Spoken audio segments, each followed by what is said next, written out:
Students, as you know, we read in the part number second of this lesson, the policy of apartheid created a deep and lasting wound in my country and my people. Nelson Mandela कहते हैं कि मेरे देश के लोगों के बीच में जो जातीय जो रंग भेद की नीति थी उसने क्या है, हमारे लोगों के बीच में, देश के लोगों के बीच में एक बहुत बड़ा गहरा जो घाव है वो उत्पन्न कर दिया था. All of us will spend many years, if not generations, recovering from that profound hurt. हम जो हैं इस रिकवरिंग करने के लिए इस प्रोफाउंड हर्ट से, यानी डीप एंड स्ट्रॉन्ग वाउंड से निकलने के लिए हमें कई जनरेशन नहीं तो कई सदियां, कई साल लग जाएंगे. But the decades of oppression and brutality had another unintended effect. परंतु वो जो जुल्म और दमन की जो एक दशक था, जो दशक थे, वो एक अवांछित जो इफ़ेक्ट है वो प्रभाव डाला. And that was that it produced the Oliver Tambo, the Walter Sisulu, the chief Luthuli, the Yusuf Dadoo, the Bram Fischer, the Robert Sobukwe of our time, men of such extraordinary courage, wisdom and generosity that like may never be known again. यानी इस प्रकार के व्यक्तित्व, ऐसा व्यक्तित्व था उनके अंदर, असाधारण करेज था, साहस था, विजडम था, बुद्धि थी और जनरसिटी थी. उदार व्यक्तित्व वाले जो व्यक्ति हैं, that there like may never be known again, कि शायद उन जैसे व्यक्ति आज आपको देखने को नहीं मिलेंगे. Perhaps it required such depths of operation to create such sides of character. यानी इस प्रकार के चरित्र वाले व्यक्ति शायद ही इतने ऊंचे चरित्र वाले व्यक्तियों को गहरे दमन की डेप्थ ऑपरेशन की आवश्यकता होती है. My country is rich in the minerals and gems. मेरा देश जो है वो खनिज और जमीन के नीचे दबे जेम्स हैं, हीरे जवाहरात हैं, उनसे भरा हुआ है. But I have always known that its greatest wealth is its people, finer and truer than the purest diamonds.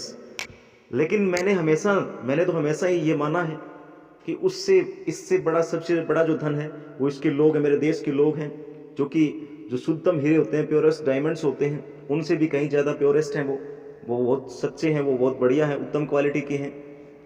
It is from these comrades in the struggle, इन्हीं संघर्ष के साथियों की बदौलत, I learn the meaning of courage, मैंने साहस का अर्थ सीखा है. Time and again I have seen man and women risk and give their lives for an idea. मैंने अनेकों बार, टाइम एंड अगेन का मतलब अनेकों बार पुरुषों और स्त्रियों को जोखिम उठाते हुए. I have seen man stand up to attacks and torture without breaking. और मैंने अनेकों लोगों को आक्रमणों का सामना करते हुए देखा है. Showing a strength and resilience that defies the imagination. ऐसा उत्साह, ऐसा रेजिलियंस उसके अंदर, ऐसी ताकत और उत्साह, ऐसी शक्ति और उत्साह जिसकी कभी भी कल्पना नहीं की जा सकती. अनइमेजिनेबल है वो, इसकी इमेजिन नहीं कर सकते हम. डिफाइज द इमेजिनेशन, जो कि कभी भी इसकी कल्पना नहीं की जा सकती है. I learned that courage was not the absence of fear. मैंने सीखा कि साहस का अर्थ है भय की अनुपस्थिति नहीं है, यानी भय का न होना साहस का होना नहीं है. बट द ट्रिम्फ और इट, परंतु इसके ऊपर विजय प्राप्त करना ही साहस होता है. यानी जो हमारे सामने संकट होता है उसके ऊपर विजय प्राप्त करना ही साहस कहलाता है. The brave man is not he who does not feel afraid. यानी बहादुर व्यक्ति वह नहीं होता है जो डरता नहीं है, but he who conquers that fear, बल्कि साहसी व्यक्ति वो होता है जो उस डर के ऊपर विजय प्राप्त कर लेता है. No one is born hating another person because of the colour of his skin और हिज बैकग्राउंड और हिज रिलीजन. कोई भी एक ऐसा व्यक्ति जो कि चमड़ी के रंग के आधार पर, उसकी पृष्ठभूमि के आधार पर या उसके धर्म के नाम पर नफरत करने के लिए पैदा नहीं होता है, यानी नफरत के साथ पैदा नहीं होता है. People must learn to hate. लोगों को घृणा करना सीखना होता है, यानी लोग जब घृणा करते हैं तो उसे सीखना पड़ता है। And if they can learn to hate, और यदि वे घृणा करना सीख जाते हैं, सीख सकते हैं, they can be taught to love, तो उन्हें प्यार करना भी सिखाया जा सकता है। For love comes more naturally to the human heart, क्योंकि जो प्रेम है वो मानव के हृदय में, मानव के दिल में नेचुरली स्वाभाविक रूप से आता है, देन इट्स अपोजिट, बल्कि घृणा करना सिखाया जाता है। लेकिन प्यार जो है वो स्वाभाविक होता है, लेकिन घृणा करना लोगों को सिखाया जाता है।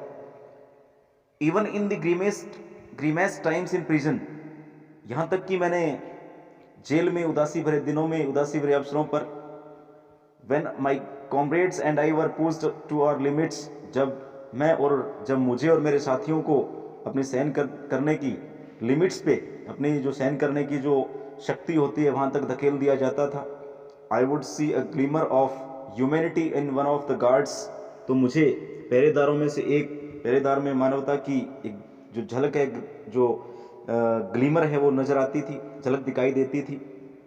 Perhaps just for a second, एक पल के लिए भी हो, but it was enough to reassure me, परंतु मुझे ये तसल्ली देने के लिए काफ़ी थी, एंड कीप मी गोइंग, और मुझे आगे बढ़ने के लिए प्रेरणा देती थी। Man's goodness is a flame, यानी आदमी की अच्छाई जो होती है एक ज्वाला की तरह होती है, एक फ्लेम की तरह होती है। दैट कैन बी हिडन, उसको वो छुप सकती है, छुपाया जा सकता है, बट नेवर एक्सनिगेस्ट, परंतु उसको कभी भी एक्सनिगेस्ट नहीं किया जा सकता, उसको बुझाया नहीं जा सकता है। In life every man has twin obligations, जीवन में प्रत्येक आदमी के दो ऑब्लिगेशंस का मतलब उत्तरदायित्व होते हैं। Obligations to his family, to his parents, to his wife and children, अपने परिवार के प्रति, माता पिता, पत्नी और बच्चों के प्रति उत्तरदायित्व। And he has an obligation to his people, और उसका अपने लोगों के, अपने जो परिवार के लोग हैं, पीपल, हिज कम्युनिटी, यानी अपने लोगों और अपने समुदाय के प्रति भी एक उत्तरदायित्व बनता है। In a civil and human society each man is able to fulfil those obligations according to his own inclinations and abilities.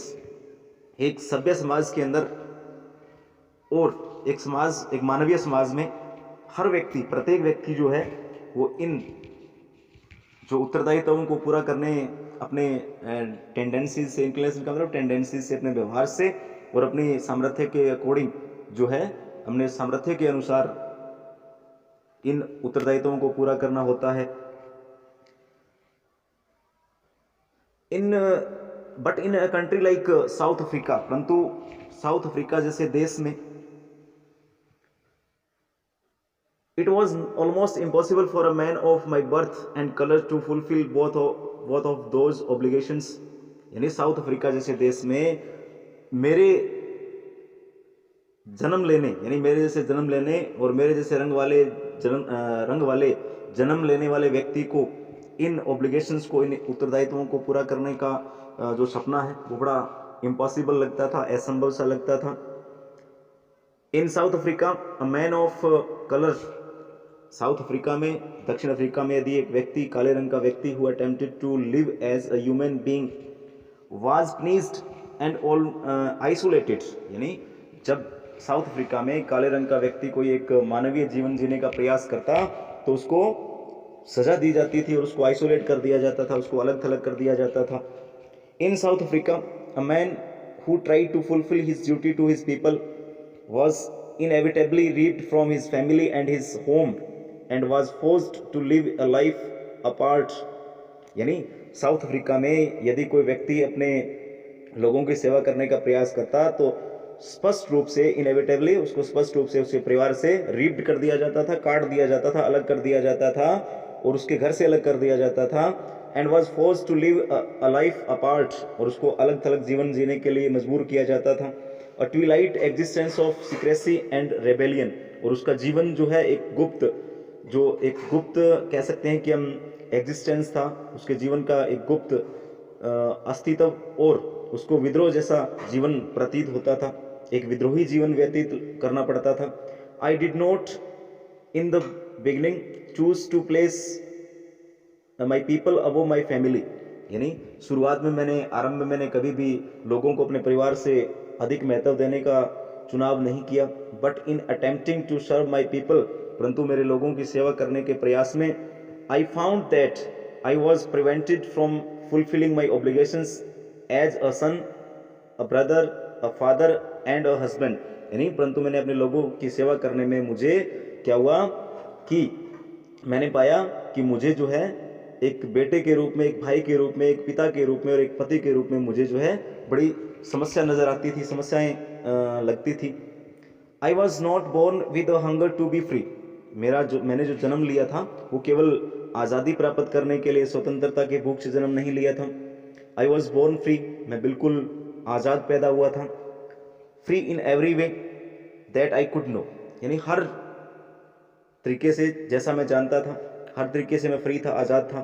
Free to run in the fields near my mother's hut, मेरी माँ की झोंपड़ी के पास जो खेत थे उनमें घूमने के लिए, दौड़ने के लिए मैं फ्री था, आज़ाद था। Free to swim in the clear stream that ran through my village, मेरे गाँव में जो छोटी सी नदी बहती थी उसके अंदर मैं स्विम करने में, तैरने के लिए बिल्कुल फ्री था। Free to roast mealies under the stars, यानी तारों की छाया में बैठकर मुझे, रोस्ट मिलीज का मतलब मक्के के जो दाने हैं भूनने के लिए मैं बिल्कुल आज़ाद था। And ride the broad backs of slow moving bulls, bulls का मतलब बैल, यानी जो धीरे धीरे चलने वाले बैल हैं उनकी पीठ पर सवारी करने के लिए मैं बिल्कुल आज़ाद था। As long as I obeyed my father, जब तक मैंने अपने पिताजी की आज्ञा का पालन किया। And abided by the customs of my tribe, tribe का मतलब कबीला, यानी जब तक मैंने अपने कबीले की जो रीति रिवाज थे उनको उनका निर्वहन किया, अबाइड किया, उनके अनुसार मैं चला। I was not troubled by the laws of man और गॉड्स, और मुझे तब तक मुझे किसी मानवीय या परमात्मा के जो नियम हैं उनसे कभी भी समस्या पैदा नहीं हुई। तो बच्चों इस लेसन में हमने यहाँ तक सीखा कि नेल्सन मंडेला कहते हैं कि मैं जो है एक आज़ाद पैदा हुआ था, लेकिन जब मैं अपने लोगों के बारे में सोचता था तो मुझे बड़ा दर्द होता था। जब मैं उनकी जो अपना ऑब्लिगेशन था वो निभाने का प्रयास करता था तो मुझे हर तरीके से रोक दिया जाता था, क्योंकि जो साउथ अफ्रीका में एक ऐसा सिस्टम था अपार्टाइड, अकॉर्डिंग टू अपार्टाइड, यानी एक ब्लैक कलर का व्यक्ति जो है वो किसी प्रकार से कोई भी काम नहीं कर सकता था, यानी उसके साथ भेदभाव किया जाता था, बहुत सारे डिस्क्रिमिनेशन उसके साथ किए जाते थे, उसके साथ दुर्व्यवहार किया जाता था। तो rest of the part we shall read in the next video.